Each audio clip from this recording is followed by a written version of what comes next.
alors mooy leen di gërëm di leen di sant di leen di xamal ni démb ci guddi boori 1h du matin lañ ñu yëgal ni am na benn bâtiment R+3 bu nekkoon en réhabilitation bu daanu fii ci Xaar Yàlla bi ñu ko yëgee ba ministre bi ñu yëgal ko la ni nañu jël lépp lu nga xam ni mesure la pour gérer sinistre bi ndax ñu mën a dimbali ñi yàqule ak ñi nga xam ni également jàpp nañ ni dina mën a am coono ci mbii bi mu ko defee nag service yi nga xam ni ay service am la muy sapeur pompier ak police ci coordination préfet bu Dakar présence sous-préfet ak lépp lu nga xam ni dépendre na ci moom ñëw nañu ci guddi gi sapeur pompier apporté na secours ak assistance victimes yi police defar na périmètre de sécurité ñi nga xam ne également ñooy structure de santé yi mobiliser leen ci guddi gi ñu mobiliser seen i ambulance ubbi seen i bunt ba blessé yi nga xam ne jëlee nañ leen fii ñu yóbbu leen foofu ñu jël leen en charge donc ñuy saluer liggéey boobu di wax ni également les privés ñi nga xam ne ñoo ay entreprise ci zone bi indi nañu seen i moyens jox ko sapeur pompier yi ñu bokk ci liggéey bi mairie bi itam macha allah taxaw na fi nga xam ne fa la ñuy xaar mairie ministre bi yemul ci loolu mu ni directeur de cabinet ànd ak général bi nga xam ne mooy commandé sapeur pompier nañu ñëw teewal ko fi ba liggéey bi sotti donc bi ñu yaakaaree ne nag nii sotti na daanaka sotti na parce que xool nañu xoolaat mais xool baa ngi puus mën nañu wax ni am na fukki nit ak ñaar yu nga xam ni am nañ ci ay gaañu fukki nit ak benn yooyu ñi ngi ci structure sanitaire yi kenn ki moom fii lañ ko fajee ba mu dem yoonam waaye nag malheureusement am na ci juróomi nit ñi nga xam ni ñàkk nañ ci seen bakkan ñu jël seen corps yooyu mi ngi ci structure yi nga xam ni seen suite dédié et ñu leen di ñaanal suñu borom xare leen àjjana mu doon également fi nga xam ni war nañu mën a ci turu ministre de l'intérieur mais également et surtout ci turu président de la république présenter condoléances gouvernement bi yëpp condoléances njiitu réew mi gouvernement bi ak son chef muy monsieur Amadou Ba le ministre de l'intérieur ak l'ensemble du gouvernement di mastawu njaboot yi di wax ni nag bu lii weesoo it liggéey bi nga xam ne tàmbali woon nañ ko ci wàllu gestion des bâtiments menaçant en ruine ca nga xam ni ñu ngi koy suivre jaadu na léegi ñu mettre ko en application gannaaw bi nga xamee ni sotti na di wax ni daal loolu mooy li fi am su fekkee ni nag am na ay détails ci par rapport ak intervention sapeur pompier commandant bi nga xam ne mooy diriger groupement d'incendie de secours numéro 1 dina ci dellu si. Je saisis juste l'occasion après ce genre de sinistre pour présenter les condoléances de son excellence monsieur le président de la République, de monsieur le premier ministre, du ministre de l'Intérieur et de l'ensemble du gouvernement aux familles des victimes, tout en priant pour que le bon Dieu les accueille en son paradis. Je suis le commandant Martial Ndione, commandant le groupement d'incendie et de secours numéro 1, commandant des opérations de secours. Donc comme vient de le dire monsieur le gouverneur, on a été alerté à 1h00. À 1h06, les premiers engins se sont présentés. La situation à l'arrivée, c'était l'effondrement partiel des 3 étages d'un bâtiment en cours de réhabilitation au niveau du quartier Xaar Yàlla. Donc le bilan à 13h02, 17 victimes, dont 12 blessés, avec 11 évacués vers les structures sanitaires, une prise en charge sur le site et 5 corps sans vie. Donc l'ensemble des moyens engagés est de 21 véhicules, dont 16 de la brigade, 5 de nos partenaires civils. Donc je tiens à préciser que l'ensemble des personnes signalées manquantes ce matin ont été retrouvées. Mais n'empêche, on va continuer les opérations de déblai jusqu'à ce qu'on atteigne le plancher bas du bâtiment pour être sûr qu'il n'y a pas d'autres victimes. Donc c'est une opération qui sera très longue et les engins risquent d'être là jusqu'à la fin de l'après-midi. Donc il y a des mesures qui seront prises quand même pour sécuriser les lieux avec l'appui de la police nationale et on va continuer les opérations. Donc, man maay commandant Martial Ndione, commandant groupement d'incendie et de secours numéro 1. Donc tey ci suba 1 heure dañoo woo pour benn bâtiment bu daanu juróom benn minute après engins yi njëkk yi egg nañ sur les lieux liñ fa gis mooy benn bâtiment bu ñu doon defaraat benn côté bi yëpp a daanu donc ñetti étages yi bilan bi ba tey à 13 heures c'est 17 victimes 12 yi c'est des blessés 11 yi évacué nañ leen kenn ki faj nañ ko sur place gis nañ également 5 corps sans vie mooy ñi nga xamante ni seen proches yi ñoom ñoo ñu ko déclaré woon donc gis nañ ñëpp ñu déclaré woon ne gisuñu leen mais n'empêche opération yi dañ koy continuer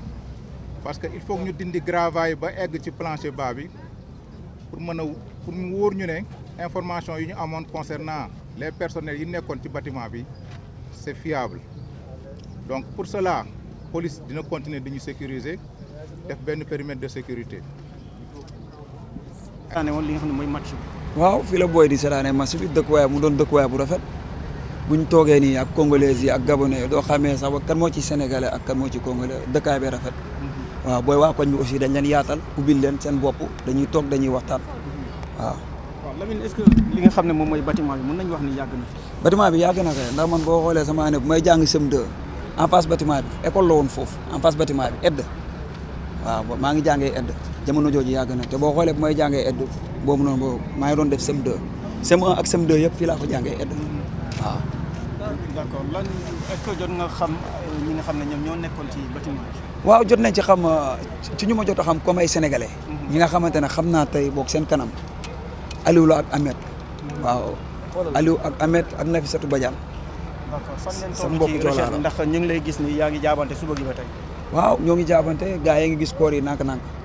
waaw juróom-benn corps lañ fi génnee 6 corps. ci parmi 6 corps yi dafa am 5 corps yi nga xamante ne identifié nañ leen ci kër gi lañ dëkk kenn ki nag la ñu xamul fu mu dëkk xëy na peut-être gan la bu ñëw seet si nit. parce que yaa ngi doon wax sànq ni day am ay gan yi nga xam ne dinañ ñëw pour mën a seetaan match. waaw loolu moo tax nag xamuñu kii kan la dañuy bàyyi police def liggéeyam. donc différentes nationalités ñoom ñoo fi ñëw di seetaan match. non xam nga tey kër gi tey comme tey boobu ni ma la ko waxee rek différence nationalité mën nañ ñëw seetaan match waaw sama mbokk ivoirien yi fi nekk sama mbokk congolais yu fi nekk seen corps xàmmee nañ ko waaw te beneen femme bi nag teg nañu ñëpp ci kër gi ñu ne xamuñu ko waaw te mënoo ko identifier ci anam bu ñu ko génnee moo tax dañu bëgg a bàyyi waaw bu ñu demee hôpital ñu gën ko kii gars yi mën ko identifier xam kan la. kër gi 3 étages la woon ñaata appartement ñoo ci nekk. première la deuxième troisième côté bi daa am appartement côté yi tamit daa am appartement première deuxième troisième côté bi am appartement première deuxième troisième côté bii nag moo daanu. à peu près nombre bi ñaata la. à peu près nombre boo koy xaymal da ngay xaymal ay 25 personnes 17 personnes à peu près daal locataire la location la mënoo xam kan ak kan ñoo fi fanaan. est-ce que mos ngeen seetlu ay séquelles ci kër gi am yaakaar ne mos a daanu wala. bien sûr bien sûr. lu tax teelu leen alerté. borom kër gi boo ci liñ jot a dégg dafa newoon uti leen boobu appartement ba ngeen dëkk sama kër dama koy daaneel coj ko parce que kër gi nu mu mel nii mënu ma fi téye ngeen toog fi bu coow amee maa koy ràngu borom kër gi ci lu ma jot a dégg ci lu mu wax. ñu demaat ba ci digg bi dëkkandoor yi ñu ne amuñu fu ñu dëkk nañ leen may tuuti borom kër gi nag ci la waxtaan ak benn maçon bi bu mu ñëwee xool xam naa ni ci seeni waxtaan maçon bi moo jël initiative pour liggéeyaat kër gi. loo xamante ni sama fit bi daf ko jël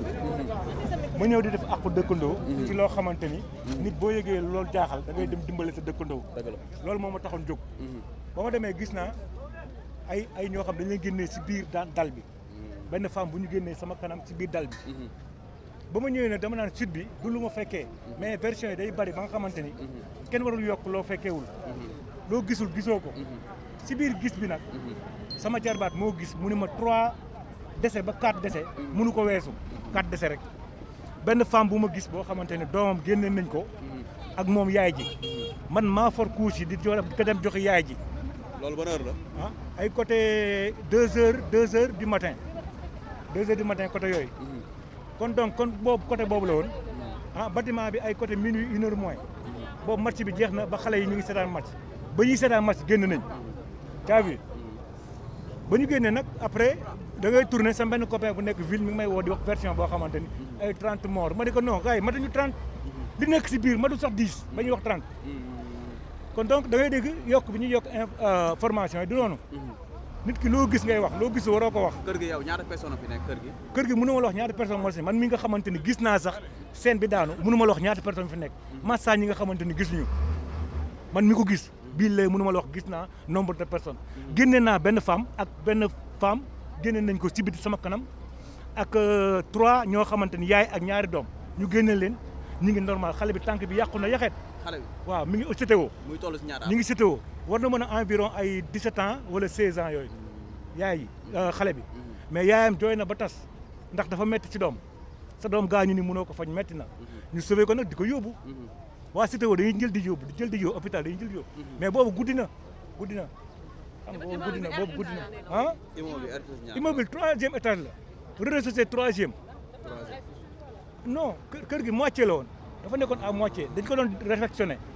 borom wax na leen ngeen génn ba tàyyi mais xam nga amuñ fuñ dëkk amuñ fu du sos mais nit ki mooy rey boppam. waaw dañoo dégg ni borom kër gi moom jot na génn kër gi dem luwe ji. mais non dafa dem këram. dafa génn këram doon defar kër gi. ñi mu luwe nee na génn leen loolu am naa ko ci nouvelle boo xamante ni bu wóor la. moom jot na ci dëkkandoo yi li ñu wax dëkkandoo yi ñooy seede.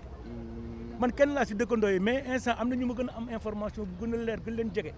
parce que man koñ bi dama fi dëkk ba pare gëj fi trop. daf gëj naa trop ci koñ bi mais ba ma ñëwee daf ma jaaxle sama grand la borom kër gi sama grand la yal na ko yàlla defal jàmm si lii nga xamante ni du sababam du lu mu tey defar rek la si jublu woon waaw. alors papa dégg nañ la nga ne yàgg na alerte pour nit ñi génn. waaw est-ce que wax na ci autorité par exemple maire wala. non loolu xëy na aw ma information ndax gëj naa gisee ak moom mënu ma si wax dara loo xamante ni mënu ma nekk place am bu ma waxoon na moom loolu mais man dama koy blâmer si loo xamante ni sérieusement à moi-même. du ma nitu yoon du ma nitu dara mais sérieusement man bu doon man dama ni génn leen damay tabax sama kër bu doon man laa wax de bu ñu génnul ma woo yoon mu génne leen ba pare ma soog a tabax sama kër suy daan du daan si benn doomu ko adama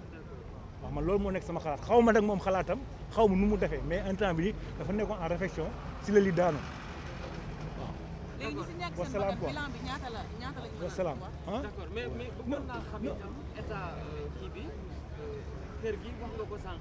mais est-ce que itam jotul woon population maanaam ñi fi dëkkee jël seen i matuwaay bien avant di am. waaw parce que ñoo xam nañ lool parce que am na dëkkandoo boo xam ne nee na ma kër gi si daanu la jëm. témoignage ko ku ñëwoon avant muy daan boo xool da nga xam ne kii automatiquement si daanu la jëm parce que niñ ko liggéeyee mooy loolu. suñu Sénégal gi war nañ ko defar ah. ni ñuy këri ni muy daanoo. en parlant de defar je pense que am nga benn parce que lii dafa war a mujj tey. ñu wax ñu ouais mais ça suñu réew si boppam ñun war nañ xeex loo xamante ni ñun baadoole ñooy dee rek te maintenance bi war a am si réew dañ ko war a def kër yu baaxul ñu xam ko mais duñu bàyyi ba mu dee ñu soog a réagir nii ñun ñëpp xam nañ loolu si réew mi te loolu war nañ ci bàyyi xel kër yi yàqu ñun ñëpp kenn ku ne mën na la wax benn koñ fii xaar yàlla am na kër boo xam ne boo duggoon tey da nga naan c'est pas vrai daanu rek moo ci des te ñun ñi taxaw fii yëpp ñu ngi koy seetaan du man rek du yow rek ñun ñëpp ñu ngi seetaan loolu mais naka la ñuy réagir pour ñu defar ko wala génn nit ñi léegi dañ su ngeen dégg beneen kër encore. Alassane Sall, gouverneur de la région de Dakar. Voilà, nous avons été informés de l'effondrement d'un immeuble R+3 hier tard dans la soirée à 1h du matin. Et dès que compte lui en fut rendu, Monsieur le ministre de l'Intérieur, Maître Sidiki Kaba, a demandé à ce que toutes les dispositions soient prises pour apporter secours et assistance aux victimes. Il a donné instruction donc à ses services, notamment la Brigade nationale des sapeurs-pompiers, la police nationale, l'administration territoriale, de mobiliser l'ensemble des moyens disponibles pour que ce sinistre soit géré de manière optimale. Ainsi donc, la Brigade nationale des sapeurs-pompiers a déployé ses unités d'élite. D'hier soir, donc 1h du matin, à ce jour, 13h, les équipes ont travaillé et ont apporté assistance et secours aux victimes. Les services également du ministère de la Santé et de l'Action sociale se sont mobilisés pour que les victimes soient reçues dans les structures sanitaires de Dakar. Je dois également le dire pour m'en féliciter, l'apport considérable des civils, mais également des collectivités territoriales à travers la mairie de Grand-Yoff. Donc, en résumé, après des heures de travail,